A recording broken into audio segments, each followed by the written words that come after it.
and you see an injured policeman, and then the Speaker of the House of Representatives, who was at the hospital sympathizing with a police officer who was injured during the fracas. Now, for the Punch newspaper, the photographs are virtually the same, a bit more elaborate now. You have 5 of those photographs there for the Punch newspaper. But the lead story says, Shiites attack National Assembly, shoot policemen, and force reps to adjourn.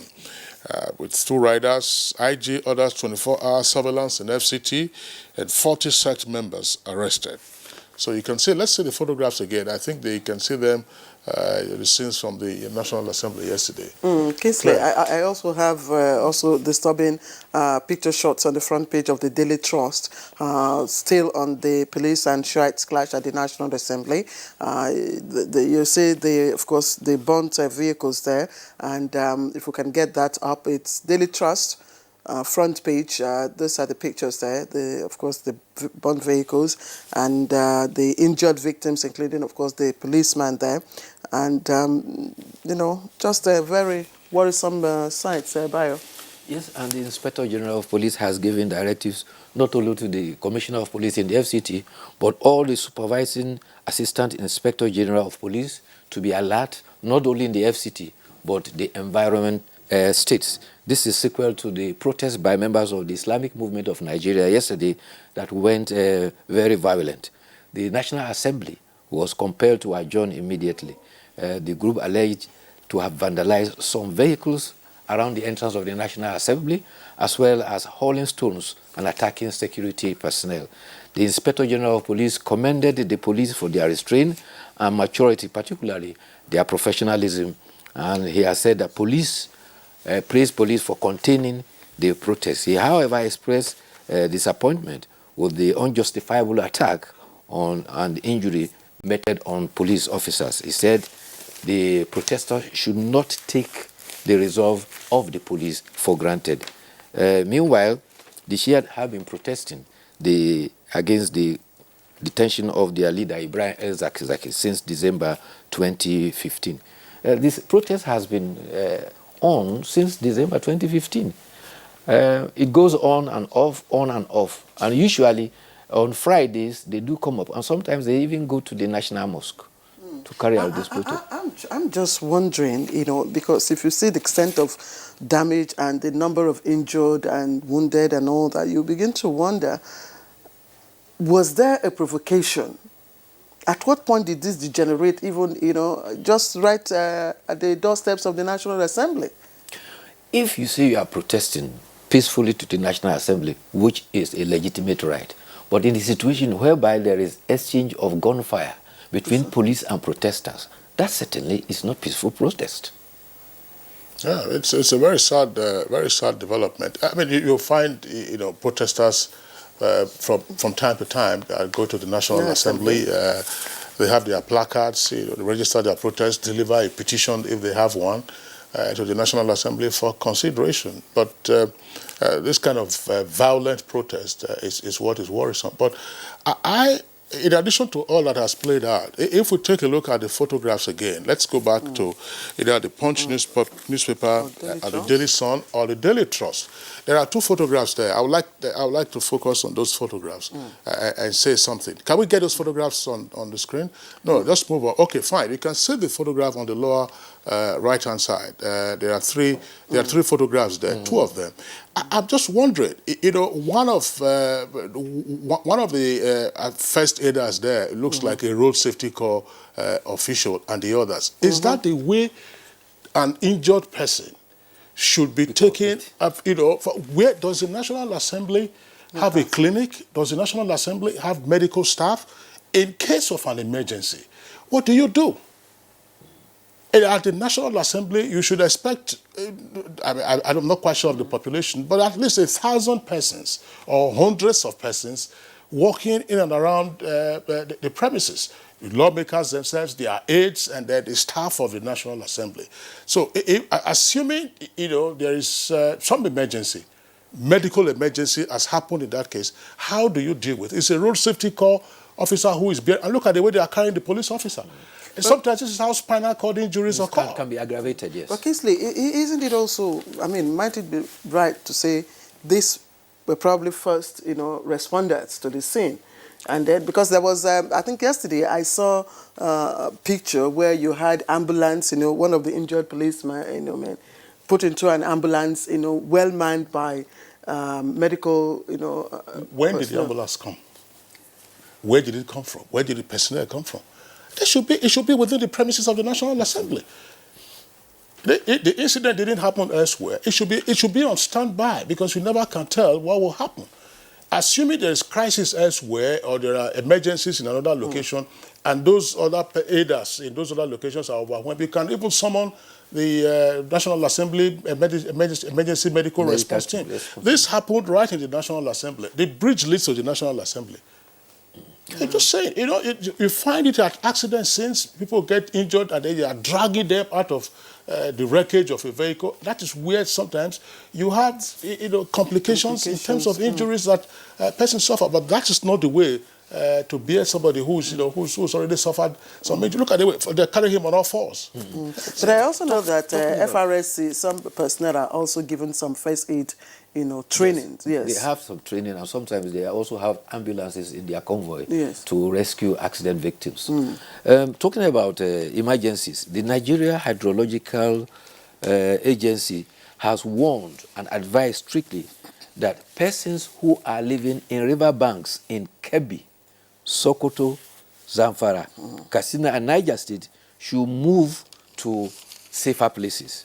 This need became very urgent for evacuation because the Director General of the NICSA, Clement Eze, says that there are 5 states that are forecast to witness flood from torrential rain that are likely to come this month up till next month, that is September.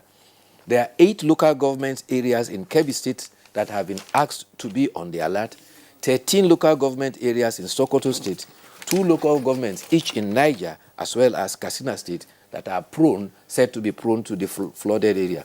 State governments and local governments have been encouraged to embark on clearance of river channels, canals, and drainages, and also to allow free flow of runoff water from rain so that we don't compound the instances. But if you look at it, this alarm is predicated along the River Niger banks. The same thing should be raised from Adamawa through to Taraba to Benue, as down to the confluence in Lokoja, the Benue tributary also, because there's usually the twin consequence of flood on the River Niger floodplains as well as the River Benue floodplains. So this is a critical time to watch that out.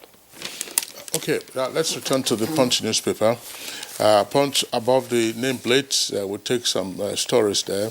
It says, disregard Northern Group's threat on Ruga. Presidency tells Nigerians. That's page 2. PDP chair claims Atiku defeated Buhari in Katsina. Details can be found on page 7. And 2 earpieces beside the nameplate. APC fixes 22.5 million naira for Bayelsa and Kogi governorship nomination forms. 22.5 million naira. Details on page 17. Nigeria attracted $7 billion deals from African Investment Forum. And that's according to the African Development Bank. And back to the Daily Sun. Let me take Daily Sun very quickly. An earpiece beside the nameplate of Daily Sun.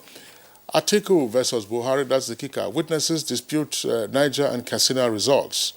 As a witness falters on election date while answering question by Buhari's lawyer. You have other headlines right at the foot of the front page of the Daily Sun newspaper, below the photographs of the ugly scenes from the National Assembly yesterday following the Shiites protest. Don't be dragged into illegality, Edo Speaker tells House of Reps. As 13 state lawmakers demand fresh inauguration. Details on pages 6 and 39. Federal government unveils plan to reposition civil service. And Senate to Buhari bring ministerial list now and pushes for death penalty on rape. Taraba governor opens up on police raid on home. Details on page 6. All right, let me quickly run through the other leading stories on the front pages of the papers I have. Daily Trust and Leadership, of course. Daily Trust has its lead story. Buhari promotes Adeosun to same rank with Brute, and the rider to that as tenure of service chiefs ends. And there is a picture of the newly promoted Lieutenant General Lamidi Adeosun there. That's a lead story. Just trending below the nameplate there.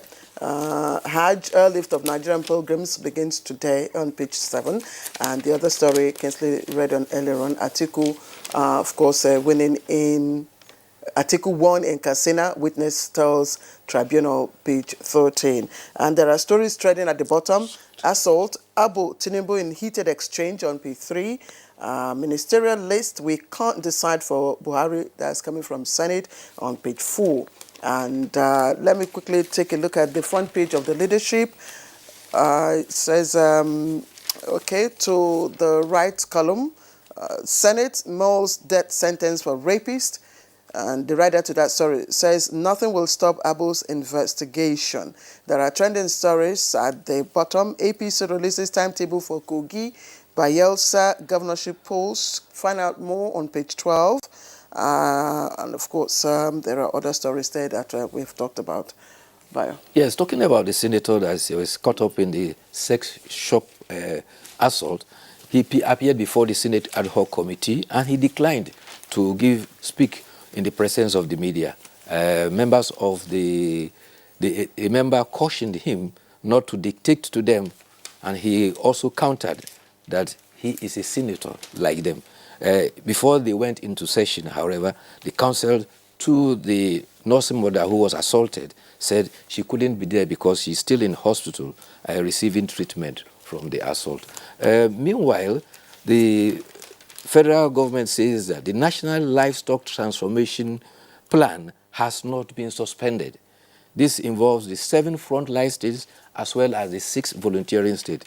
The clarification came from the training program organized by the Center for Humanitarian Dialogue. Dr. Andrew Kwashil, who is a senior policy advisor on agriculture in the office of the Vice President, said the program has been enhanced because the President has directed that it is the National Economic Council approved NLTP plan that should be implemented of South Africa today for a semi-final berth. Nigeria and South Africa have met twice in past African Cup of Nations. In 2000, Eagles won 2-0, and in 2004, Nigeria beat South Africa 4-0.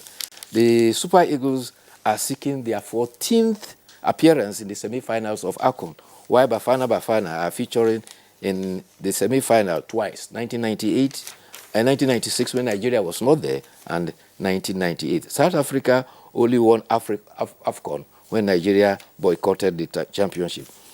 If anything, presidents are anything to go by. Any time the Super Eagles have beaten the defending champion, they have always ended in the tournament with a medal. Okay. Well, there's a warning here. I'm green for the Super Eagles today. There's a warning here from Henry Wosu. Yes. At the back page, that's the sports report, Daily Trust. It says, Eagles not to underrate Bafana. And there's one, I think it's somewhere in the middle. You see, Super Eagles don't even know that opponents, dread meeting them. Yes, they don't know that. So if they know that, then they would attempt every match, with utmost determination. Yes. So I don't know. Odio Igalo has said it. He said you're not saying they anything will attack about Bayo's prediction. They will attack every match as if it's a final. And that is the utmost of determination. Kisley just want to say. He's afraid, like my friend who said those boys will kill somebody. Honestly, I rather just do something else. You don't want to watch? No. I want to hear the scores. I don't want to watch. Bayo, we'll see you tomorrow. Tomorrow will be good news from the Super Eagles. All right, so that does it for us on the newspaper review segment. We'd like to thank Bayo Atoyebi for being around. We'll see him again tomorrow. We'll take a short break now. When we return, of course, we'll be dealing with anti-corruption matters, assets forfeiture, and recovery efforts around the African continent and Nigeria in particular.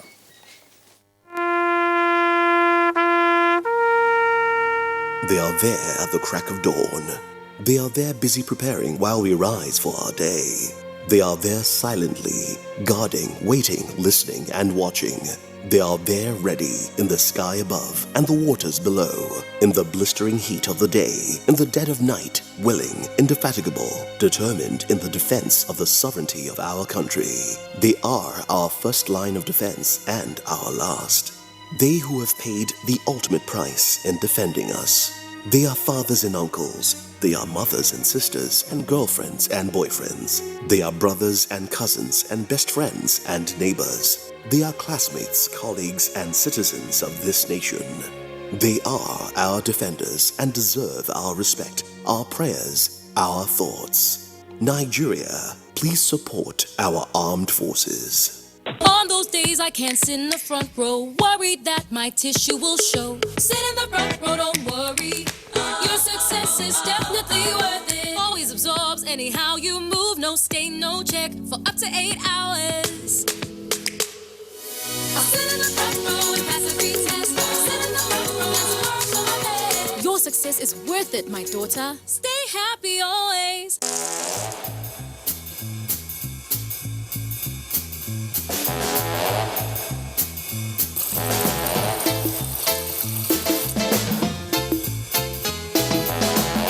There's a smarter way to live with Airtel Binge Plan, the ideal data plan for those heavy data moments. Get a 2 GB daily binge plan for 500 naira. Dial *141# to activate. Live smarter with data.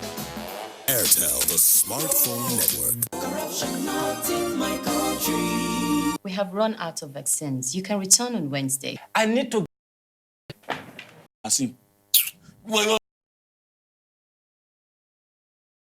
Of an interim forfeiture of 29 properties in different locations of the federal capital of Nigeria. Money or the money acquired illegally. So we immediately go into tracing the assets.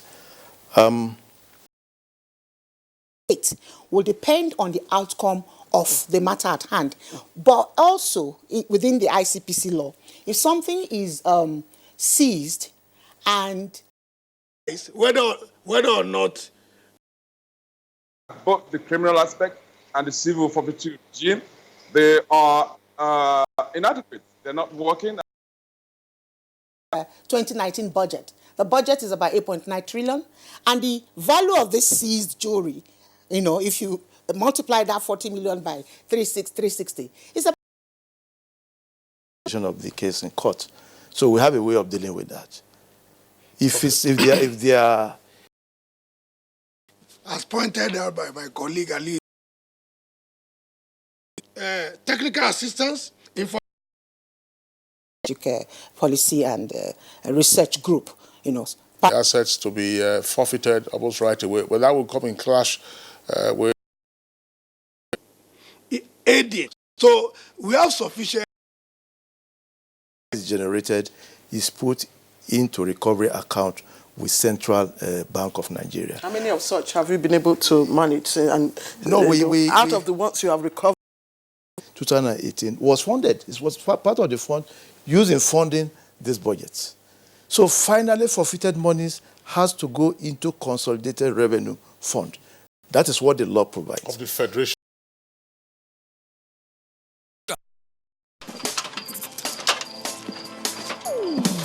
Oh boy, climb this thing now. No be only to connect lights. Come you and yourself now. Now wow. Oh, Oga Kasali, come help change.